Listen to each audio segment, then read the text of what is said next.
La Bible dit, il est l'agneau, il est le berger. Et il dit également, je viendrai et je ferai paître mon troupeau. Ça, c'est l'Éternel qui parle. Et Jésus, quand il vient, il dit, je suis le bon berger. Mais les gens ne comprennent toujours pas son mariage, bien-aimé.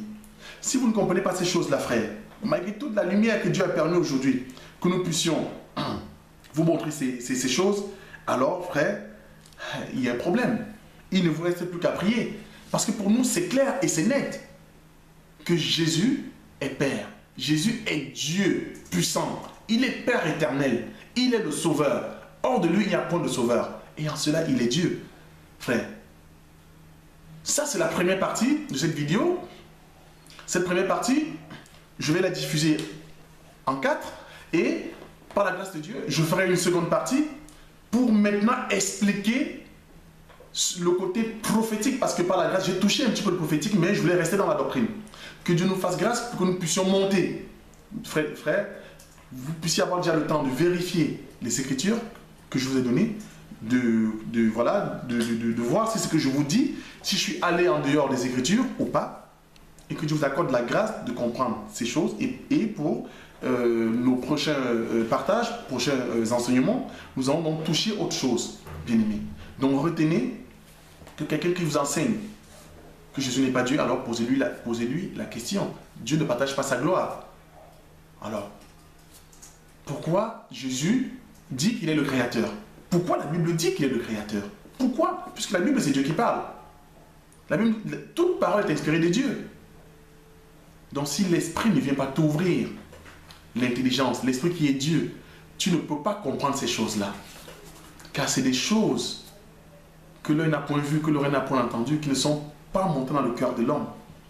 Que Dieu avait préparé pour ses enfants dès avant la création du monde. S'il a préparé ça pour nous, et nous disons Amen, parce que nous justement démontrons ce que les gens ne peuvent pas expliquer, ne comprennent pas, que Jésus est Dieu. Donc toi, qui as cru que Jésus n'était pas Dieu, qui a cru qu'il y avait un Dieu différent de Jésus, Georges Nama est en train de vous enseigner la Trinité. Parce qu'il ne comprend même pas ce qu'il dit. Quand il dit que Jésus est Dieu, mais il n'est pas 100%, il est 100% Dieu, mais il n'est pas le Père, alors ça veut dire qu'il y a un Jésus qui est Dieu et un autre Dieu qui est le Père. Frère, quelle confusion! La Trinité est satanique et démoniaque. Mais il faut qu'on vous enseigne, qu'on vous révèle la nature de Dieu, le caractère même de Jésus. Et en cela, vous comprendrez qui il est. Parce qu'il est Dieu. Frère. Donc, je reste disponible, frère, à toutes vos remarques, toutes vos questions, frère. Que Dieu suscite justement l'interrogation en vous, que vous puissiez manifester, voilà quoi, vos inquiétudes, vos doutes, vos incompréhensions.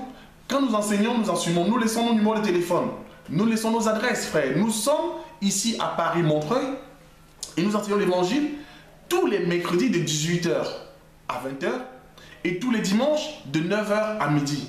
Le métro, pour ceux qui viennent à métro, c'est la ligne 9, station, c'est Croix de Chabot et l'adresse, c'est 2 rue Désiré Chevalier à Paris-Montreuil, bien-aimé.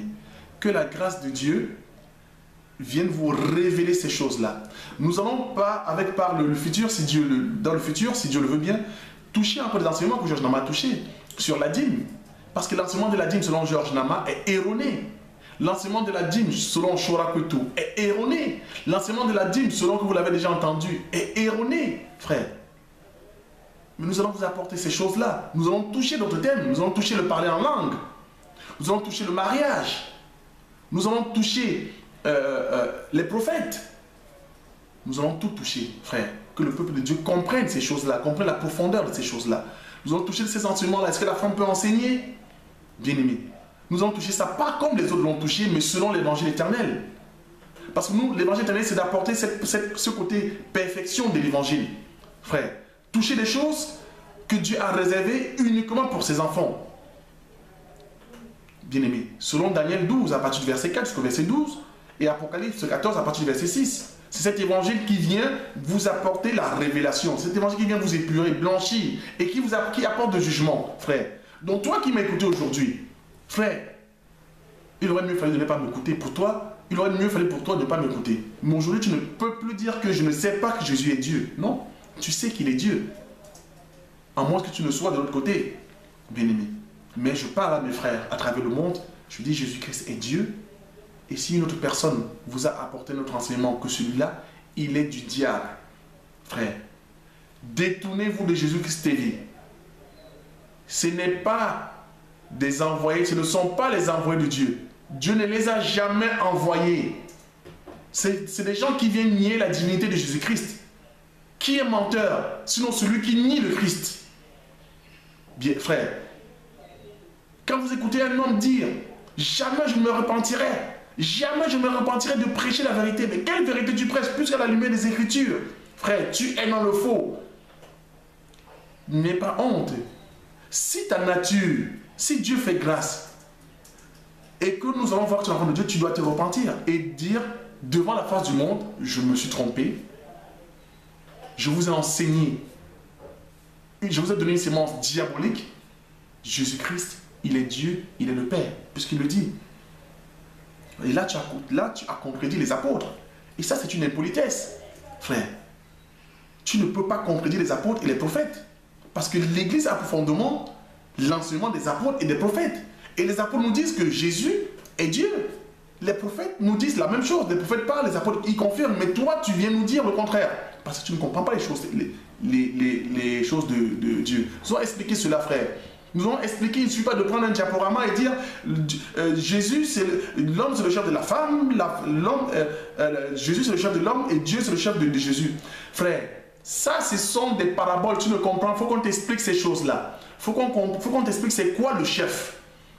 Bien-aimé, quelle est la représentation, qu'est-ce que Dieu nous enseigne par là? Naturellement, nous disons Amen. Mais il faut que tu comprennes aussi la portée prophétique. Il faut que tu sois l'autruche et que tu sois l'aigle.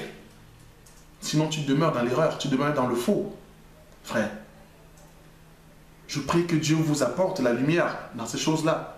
Parce que nous sommes des serviteurs inutiles. Dieu fait grâce à qui il veut. Il a voulu qu'aujourd'hui que je puisse parler et je parle. Et c'est en cela que je suis chez nous dans l'évangile éternel, c'est Dieu qui parle. Un homme ne nous enseigne pas. Un homme ne nous a jamais enseigné dans l'évangile éternel. Je dis, l'assemblée des saints de Paris-Montreuil, l'homme n'enseigne pas chez nous. Si chez vous, c'est un homme qui vous enseigne, vous voyez votre pasteur comme l'enseignant, non. Chez nous, l'enseignant, c'est celui qui sait lire. C'est Éphésiens 4 qui nous enseigne. C'est Jésus-Christ. Mais tous ces hommes qu'il place ne sont que des outils, ne sont que des vases. C'est juste un moyen par lequel Dieu passe pour nous parler. Donc Dieu, il est le Père. Et il disait, bientôt le monde ne me verra plus, mais vous, vous me verrez. Il dit, je ne vous laisse pas orphelin. Le monde ne me verra plus. Moi, qu'ils ont vu, moi, votre Père, qu'ils ont vu physiquement. Ils ne me verront plus parce que je reviens en tant qu'esprit. Et vous ne serez pas orphelin. Parce que moi qui parle, je reviens en tant qu'esprit, mais vous, vous me verrez. Mais nous voyons Jésus aujourd'hui de manière spirituelle. Frère, parce qu'il habite en nous. Que Dieu vous apporte la lumière de ces choses-là. Donc Dieu fera grâce que je puisse poser la seconde partie parce qu'on ne peut pas tout toucher d'un seul coup. Il faudrait que le peuple de Dieu prenne le temps d'écouter ces choses-là, de digérer ces choses et que nous puissions avancer tranquillement, doucement. Que Dieu vous bénisse et que la paix et la révélation de Dieu vous arrivent. Soyez bénis au nom de Jésus. Amen. Ce nom que Jésus a fait connaître parce qu'il dit, je leur ai fait connaître ton nom. Parce que le nom de Dieu, c'est Jésus. Le nom de Dieu, ce n'est pas El Shaddai, Adonai, tout ce qu'on vous a enseigné. Le nom de Dieu, c'est Jésus. Tous ces noms-là, ce sont des attributs. Mais le nom de Dieu, c'est Jésus-Christ. Et c'est en cela que tout genou fléchira. C'est au nom de Jésus. Que le diable panique, que les démons paniquent. Frère, c'est au nom de Jésus qu'on chasse le démon. On ne chasse pas le démon au nom de Jéhovah. On ne chasse pas le démon au nom d'Adonai, je te chasse. Non, frère, il faut respecter les Écritures. C'est au nom de Jésus. Et c'est en ce nom-là que tu fais le baptême. Ça, c'est notre enseignement. Nous allons, par la grâce de Dieu, avoir l'occasion de toucher à ces choses-là. Que Dieu vous bénisse.